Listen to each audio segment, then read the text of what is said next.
So far in this series, without shifting our focus from the book of Genesis, we've seen several passages where the Lord speaks in the plural, like Genesis 1:26, 3:22, and 11:7, all of which point to the inter-Trinitarian counsel and activity of the triune God.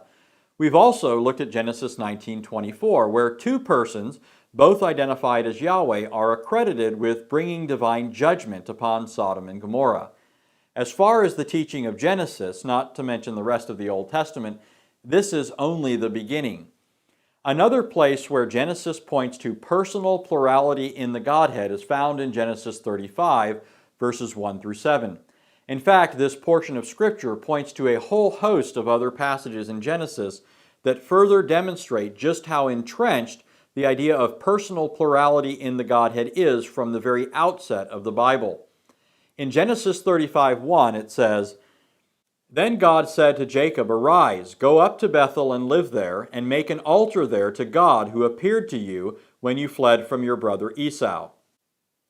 In this passage, God speaks of an earlier occasion in the life of Jacob recorded in Genesis 28, where God appeared to him. Inasmuch as God is the speaker in 35:1 and speaks about God in the third person as though he were another person distinct from himself, this passage serves as another indication of personal plurality in the Godhead. The distinction in view here is reinforced or accentuated later in the same context. In 35:6 through 7 it says, "So Jacob came to Luz, that is Bethel, which is in the land of Canaan, he and all the people who were with him. He built an altar there and called the place El Bethel, because there God had revealed himself to him when he fled from his brother." What the English text doesn't clearly convey is that the word for revealed, niglu, in Genesis 35:7, in reference to God, is actually a third-person plural form of the verb nigla. In other words, when it says that God was revealed to Jacob at Bethel, it literally means they revealed themselves to him. This is similar to the Hebrew of Genesis 20:13, where Abraham, in reference to God calling him out of Ur of the Chaldees, said, "God caused me to wander from my father's house." Here, the Hebrew word for caused to wander is hitu, a plural form of the verb ta'ah. It literally means they caused to wander, they referring to God. So a context where God begins by speaking about God, 35:1, also refers to God in the plural, 35:7. When we survey what Genesis says about the manner of God's revelation to Jacob at Luz earlier in Genesis, it becomes readily apparent why God, when referring back to that event in Genesis 35:1, speaks in the third person about God appearing to Jacob, and also why 35:7 speaks of it as a revelation of God in the plural. According to Genesis 28:10 through 12, God appeared to Jacob in a dream standing atop a ladder that reached from heaven to earth. In verse 13, the Lord identified himself to Jacob as the God of his fathers, Abraham and Isaac. He then proceeded in verses 14 and 15 to make several promises to Jacob, including the promise to be with him wherever he sojourns, and ultimately to bring him back to the land of Canaan. In response to this, 28:16 through 22 reads, "Then Jacob awoke from his sleep and said, 'Surely the Lord is in this place, and I did not know it.' He was afraid and said, 'How awesome is this place! This is none other than the house of God, and this is the gate of heaven.' So Jacob rose early in the morning and took the stone that he had put under his head and set it up as a pillar and poured oil on its top. He called the name of that place Bethel. However, previously the name of the city had been Luz.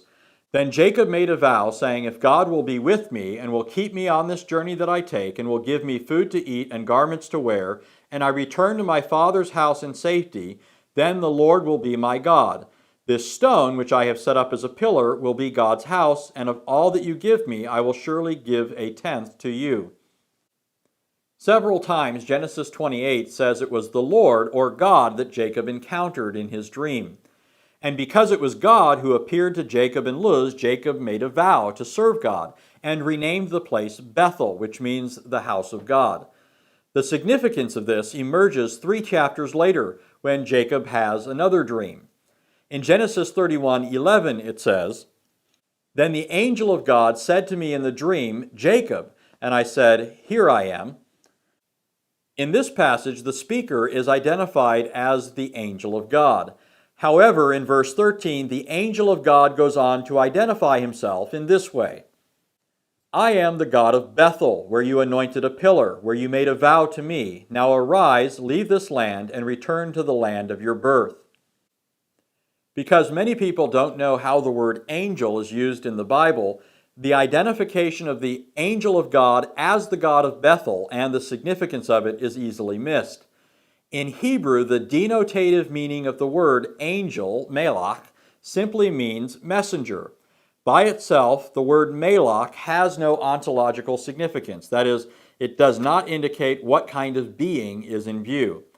This is why the word in Hebrew can be and is used for human beings, heavenly spirits, and even for God. Any person or being who appears and speaks can be referred to as a melach or angel. This fact is clearly stated in every standard reference work on the Hebrew language, from the lexicon of Gesenius to Brown, Driver, and Briggs. In fact, the word is only used for what we ordinarily think of as angels, the heavenly host, 17% of the time. 50% of the time, the word refers to human messengers. The remaining 33% refer neither to men nor to the heavenly host, but to the specific figure known as the angel of the Lord or the angel of God. Whenever this full title is used, the phrase is always definite in Hebrew, pointing to a specific person, and the context always indicates that the angel of the Lord, is God. In fact, as numerous scholarly studies have shown, the word melach carries the connotation of presence or manifestation. And in the case of the angel of the Lord, points to him as a manifestation of God or God's very presence. In other words, it involves what theologians call a theophany, an appearance of God. For example, in his doctoral dissertation on the angel of the Lord, Gunther Juncker states, a fairly persuasive case can be made that the word melach in the Old Testament does not mean angel at all, at least not in the modern sense of a distinct creaturely spirit. Instead, the word means only presence or manifestation, with the ontological status of the one present contextually determined. But second, and more importantly, a variety of recent literary analyses of the Old Testament have tended to confirm the view that the angel of the Lord is Yahweh, or a narratologically sophisticated and theologically subtle way of speaking about him. This is also why S.A. Meyer, in his contribution to the Dictionary of Deities and Demons in the Bible, wrote, it must be understood that the angel of Yahweh in these perplexing biblical narratives does not behave like any other messenger known in the divine or human realm. Although the term messenger is present, the narrative itself omits the indispensable features of messenger activity and presents instead the activities which one associates with Yahweh or the other gods of the ancient Near East. So the identification of the angel of God as the God of Bethel, which is made in Genesis 31:11 and 31:13, is not undermined by the fact that the word angel or melach is used for him. That the angel of the Lord is a divine person is further borne out, in fact, by Genesis 32. In Genesis 32, we're told that a man came to Jacob and wrestled with him until daybreak. The occasion served the purpose of preparing Jacob for his encounter with his estranged brother Esau, and also for his great calling as the patriarch and namesake of the nation of Israel. At the conclusion of the contest between Jacob and this man, Jacob realized that he wasn't really a man at all, but God himself appearing in human form. This is why Jacob, toward the conclusion of the narrative, named the place Peniel, which means the face of God. As Genesis 32:20 says, so Jacob named the place Peniel, for he said, I have seen God face to face, yet my life has been preserved. No doubt, even as Genesis 31 tells us that the God who appeared to Jacob at Bethel in Genesis 28 was the angel of the Lord, so likewise we should understand that the God who appeared to Jacob at Peniel was also the angel of God. In fact, this is not just a good inference, but is explicitly stated by the prophet Hosea. In Hosea 12, verses 3 through 5, the prophet says the following about Jacob. In the womb he took his brother by the heel, and in his maturity he contended with God.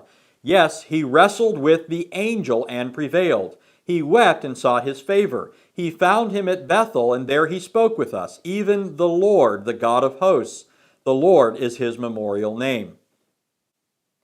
Here, the prophet Hosea identifies the angel as the one who appeared to Jacob at Bethel in Genesis 28, and the one who wrestled with Jacob at Peniel in Genesis 32. Moreover, as in Genesis 31, Hosea explicitly identifies the angel who appeared at Bethel and Peniel as the Lord, the God of hosts. This is why in Genesis 35:1, God speaks about God appearing to Jacob, and also why Genesis 35:7 could say that in and through that event, they revealed themselves to him. The God of the Bible is not a unipersonal being, and the Lord did not wait until the New Testament to make this fact known. From the first book of the Bible to the last, Scripture reveals a plurality of divine persons who speak to and about each other. In the next video, we will see how this fact is further seen in the life of Jacob, and also in the revelation made by God to Jacob's ascendants, the great patriarchs Abraham and Isaac.